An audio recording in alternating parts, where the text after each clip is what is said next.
If you've played Mass Effect, listen to the music.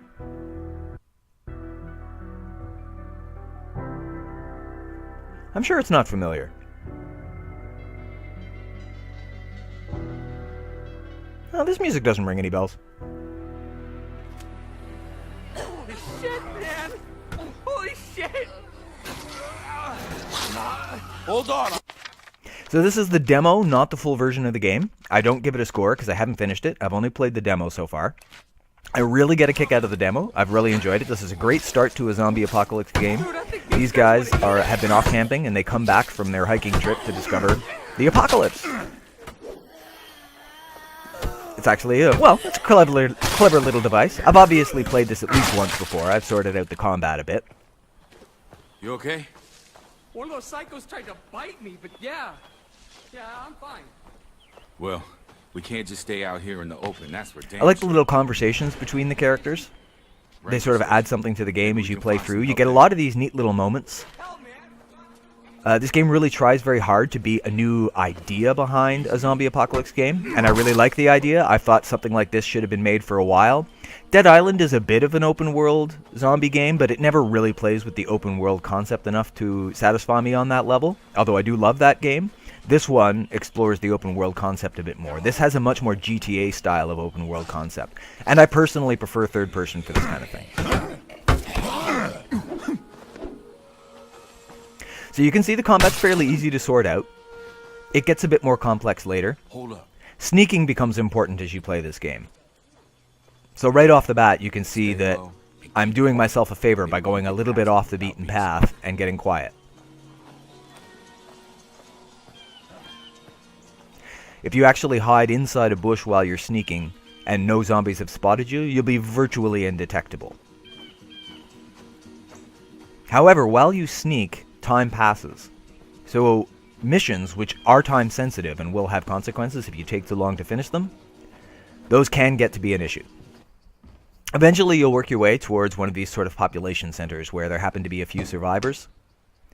You can barricade windows and engage in little small missions to sort of help build up the defenses or effectiveness of this as a safe zone and as a hiding place.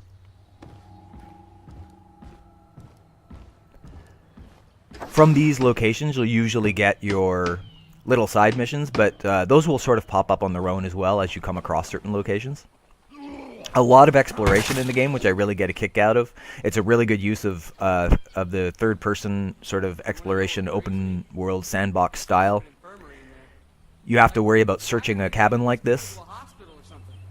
I don't know, man. And if you search quickly, you'll make a lot of noise, which will bring a lot of zombies. And if you search slowly, you'll be more quiet. But it'll take longer, and some missions can expire while you're doing that.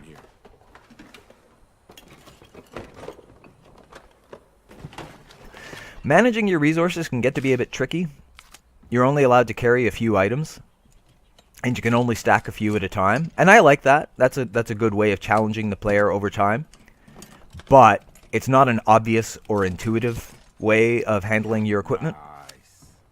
So it's important to search around, and the only way you can get rid of stuff is by destroying it, which can be a bit of a pain. After a while, you'll start to get story missions that will unlock new characters.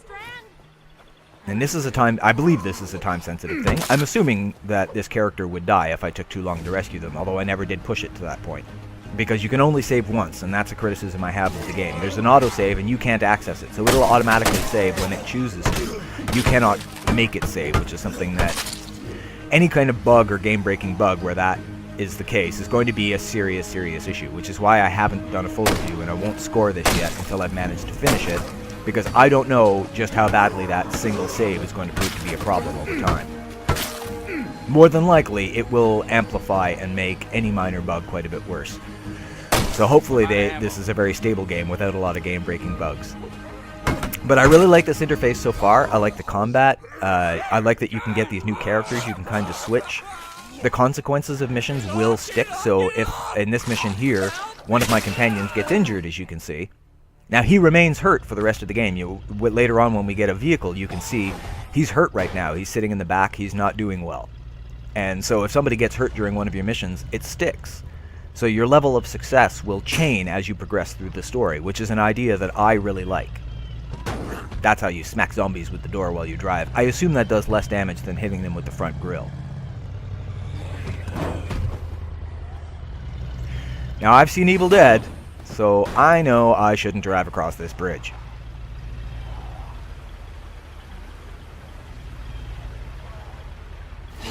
The controls are largely similar to other games of this style. I didn't find it hard to learn how to play, but navigating the menus is what gets to be a bit tricky. Eventually you'll gain access. There's a day-night cycle here, as you can see. As far as I can tell, that progresses mostly on its own, although I do think it eventually becomes attached to stories. So time will pass as you accomplish certain story missions, but for the most part it passes in the background while you play, and you don't have any control over whether it's day or night. Pleased to meet you. You eventually get access to this sort of headquarters location, and you can eventually access menus that will give you a breakdown of where your story has been so far. It's not too hard to go through the journal and sort of keep up with where you are. That's what I'm looking at now. These are the different story events. They'll get entered into your journal as you progress through the game, so you can keep track of what has happened so far. A little trickier is the actual headquarters menu. This is where you see your resources and how to manipulate them, and I haven't really been able to play around with this because the demo doesn't really let you get into this very much. So I don't know how complex this is going to be, but I'm looking forward to it. You also get these sort of survey points. This is a little bit from Assassin's Creed. You can look around and get a sense of the scope of it. That church that I was just at is off in the distance, but you can see how many locations are just in a small town area. So this is an open world concept with a lot to do. You can identify zombie hordes from here as well. You can kind of get an idea of where a horde hangs out, and they'll be dangerous if you try and drive through them.